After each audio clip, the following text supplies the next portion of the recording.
drink, they fornicate, they do all the things that all human beings do. So it's not a question of religion. There's no question of anybody being truly a Muslim there. You know, even I knew a chief judge who was supposed to be leading Muslim prayers, who anytime he came to me in my official residence, he would put brandy or whiskey in a mug and be drinking, and they will smoke and all that. So I don't think it's religion. When they started this Sharia, how many of them are obeying the Sharia? How many of them? No, not none of their leaders. So it's not religion per se, but they use religion to deceive people and say Hausas were not Muslims at all. So they say, well, let's give you a superior religion, we'll give you Islam. But that didn't apply to the South, because we've had Muslims in Yoruba land even before 14th century. So truly, what we are fighting against, or what is going on, is clash of culture. And civilizations. And civilizations. That's right. Not really the Fulani versus the Igbo, or the Fulani versus the Yoruba. No. It's clash of civilizations. Yes, clash of civilizations and clash of cultures. Yes, you're right. That means we have not really integrated as a people. Never. We have never been. So the word the Nigerian people is a fallacy. Is that what you're saying? Yes. Because, again, in those days, you would say there have always been Igbo markets, Hausa markets in Enugu. There have always been sabos in Shagamu. But those sabos were occupied by Hausas. Hausas are peaceful people. We traded in Kola North. We did even the few Fulanis that came with them at that time, when you had a sabo in Shagamu or in Ibadan here, they would still look for one Fulani man and make him their Seriki. How did the Hausa accept they were subdued. They were subdued. Despite their large number. Yes, they were subdued. Of course, they killed, they ruined, they extirpated their 7 kingdoms. They killed their 7 rulers and took over under the guise of religion. Another thing they used the word corruption. Oh, your people are corrupt. We are saints. Your people are corrupt. They've always used the word corruption to deceive people. But the jihad is over. How come the Hausa man is yet to claim that Hausaness again? It's just now that the efforts we are making in the South have begun to yield fruits. You will be surprised to hear that now in Hausa land, we now have Hausa Christians. Never had that before. Never. You now have Middle Belt Forum that are saying we are not Northerners, we are Middle Belters. We are not Northerners. Don't call us Northerners. Now, when you see a Jukum man or you see a Lantan man and you say you are Hausa or you are Fulani, he will be angry. He may even draw his dagger. Don't call me Fulani. I'm not Fulani. I'm not Hausa. What we did not know until recently is that when you call a Fulani man Hausa, he will be angry. He will say Banzani. Because he knows that I'm superior to Hausa. How can you say I'm Hausa?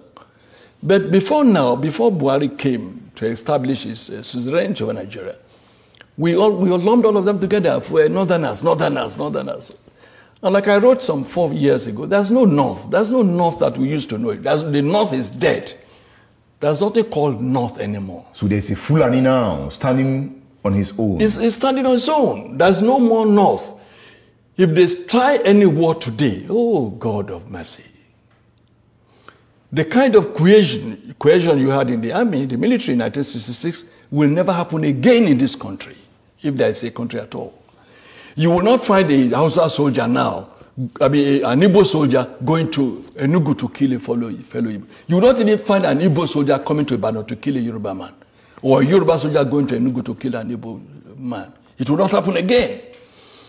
So the Lantan people, the Benue people will never, ever allow themselves to be used by any Fulani mischief maker. So if I'm getting you right, your argument is that the Fulani hegemony has been broken. Dead. If the Fulani hegemony has been broken, yes, does it mean that the social structure of Nigeria is about to witness a very hard hit that will lead to a new Nigeria? Yes, for those who agree with you to the extent of the fact that there are still some people who want a Nigeria, a group that I don't belong to.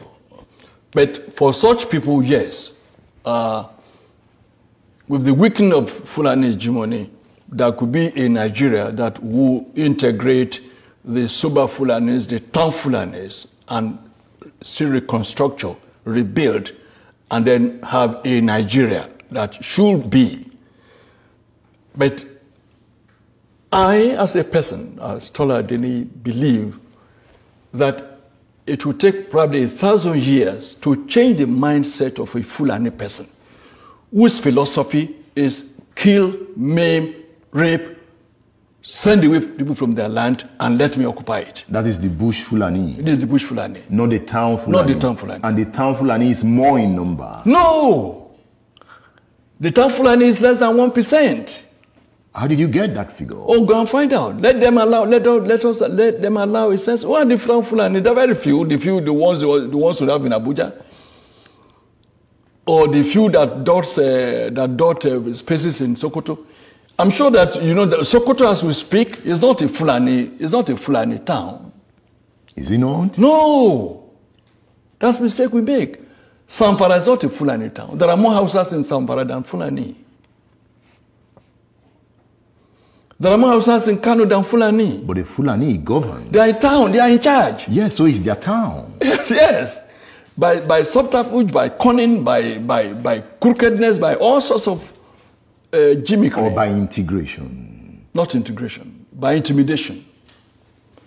And I said they are politically savvy. What they did to the rest of Nigeria, when they realized that the Fulani in the military, they could no longer use the military to retain power indefinitely.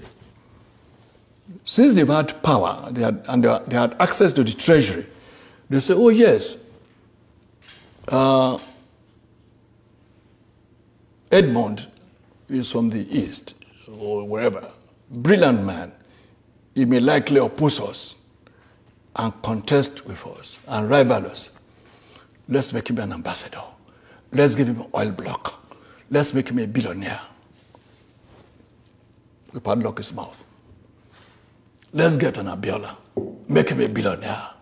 Let's get this. Let's get that. And make them big. They will never be able to look us in the face. Then we can continue. Looting the treasury.